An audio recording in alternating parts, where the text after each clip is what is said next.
Welcome back to the third Saturday in October, your SEC tailgating podcast for the rest of us. I am Chris Murphy, your correspondent over in the West. Today, breaking down SEC Media Days, Ed Orgeron and the Louisiana State University, otherwise known as the LSU Bayou Bengals, over here on the third Saturday in October show. A lot to discuss with Coach O. I thought he did a great job. What I like to do is I want to break down a couple different things. First of all, I want to tell you where he was last year and what he's looking for this year. Not great. Fourth in the West. I believe that was a 5-5 record. He only talked for about 3 minutes-ish before he took Q&As, so he didn't do a lot of filibustering. I think he went out there and said, look, I'm Coach O. Last year was what it was. The season before that was historic, and we're trying to get back to that. So if we could sum up essentially what he says in this speech, the 30 minutes that he had on stage, which is essentially, we're getting back to the basics. And we are going to remember what brought us success in the past, and we are going to do that again. We're going to remember what makes LSU successful, and we're going to do that. They even talked about returning to that offense that Joey Burrow was running in 2019. And I don't see that as a bad thing, especially with the output that they had last year. There were so many circumstances, but we can all say that coming off of a national championship season in 2019, that last year was a severe disappointment for the Bayou Bengals. So there's a lot to make up for. So when if you listen back to the 30 minutes or so that he was on stage there in front of everybody, there was not a lot of making excuses. It was just like, the year before last was amazing. Last year was not amazing. We're going to get back to what made us successful in 2019.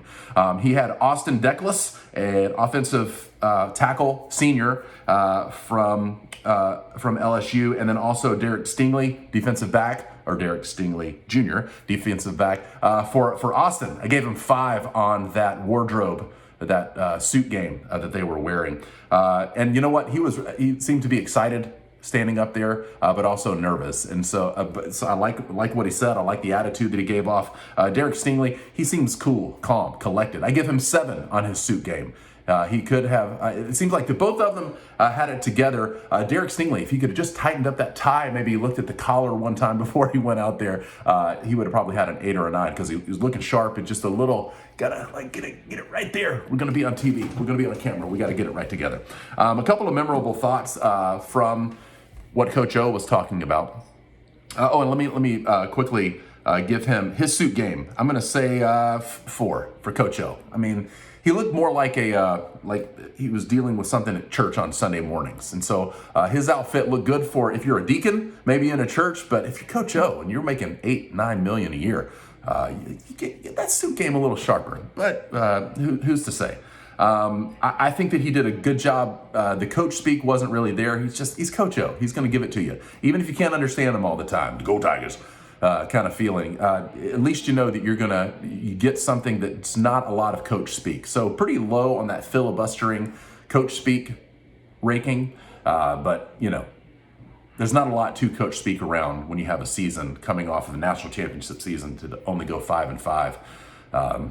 You're just going to tell it like it is. And he did. A couple of things. He said most of his guys are vaccinated. He's all for the NIL, but he wants, as much as all of this stuff that's going on, whether it's who's coming in the SEC, the NIL, the extended playoffs, whatever it is, he's like, I want to just get back to what makes us great. I want to play football. The NIL is great, and he's all for it, but he also says that let's make sure that it doesn't distract us from focusing on playing on Saturdays. And I thought I appreciated that.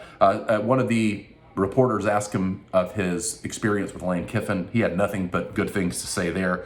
He says that what happened last year, too many exposed plays, too many missed assignments. And so again, that if we're trying to narrow down exactly what he said at Media Days, is we're going to get back to the basics, which is again what we're doing here. We're going to do what makes LSU great and what has made them great in the past. So they're returning to that Joey Burrow offense. We're going to try to make sure that our assignments are sharp. And then he also says that the new coaches that they have hired in the offseason are really putting in a lot of hard work and impressing him as far as their work ethic goes. But he says essentially that this is on my shoulders, that I'm the head coach here. He takes full responsibility for that and says, I'm going to do it the way that I want. When someone asked him what was going to make this year different than previous years, he's like, I'm going to do what I want. I'm going to do what I need. So it sounds like that he is given free rein to make sure that they don't have another season like 2020, that they return back to the former glory of maybe 2019.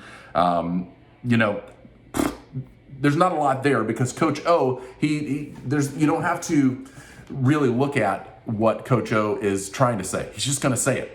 And again, if you can understand what he's saying, he's just flat out. And so I really appreciate that clarity from Coach O.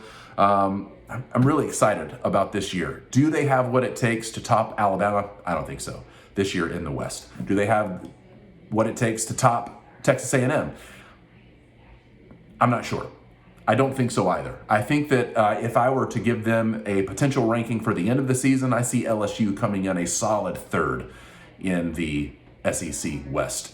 I think that one of those Mississippi teams could give them a run for their money, and maybe it falls to more of the middle of the pack there, but I think that LSU has the potential to end the season a solid third in the SEC West. And when you look at who currently sits in the West, I'm not talking about next year, because who knows where Oklahoma and Texas are going to fall, and realigning the SEC and what that looks like. But the current iteration of the SEC West is one of the most difficult, if not the most difficult, division in all of college football right now, with Alabama, with LSU, with Texas A&M, and even maybe more middle of the pack, Auburn's and Ole Miss and Mississippi State.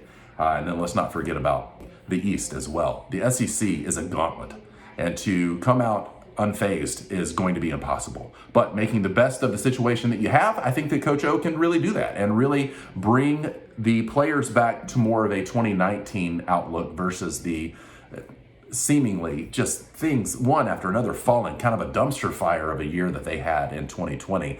I'm not seeing them returning to that. So it's going to be a hybrid, somewhere in the middle. So you have, what did they go in 2019? 15-0, and then last year going 5-5. I can see LSU turning out maybe 2 losses. That seems respectable. Maybe 3 losses, depending on maybe what it looks like towards the end of the season. Breaking news in the last couple of hours is that their quarterback battle is now looking a bit more one-sided, because I forget all the specifics, but we've got a quarterback injury at LSU. So we'll see what the forecast looks like. But right now, I think that Coach O is the right man for the job at LSU, and he's going to return them to more of what maybe the expectations when Joe Burrow started playing in 2019, it blew us all away. Last year, those expectations and how they failed to meet them blew us all away. So maybe 2021 is when they return to more of what, like, okay, I can really see LSU finishing possibly second, but quite more probably third in the West. So for what it's worth, I'm Chris Murphy, your West correspondent for the third Saturday in October show. If you disagree, then let me know. I'd love to hear it. But until then, roll balls, baby.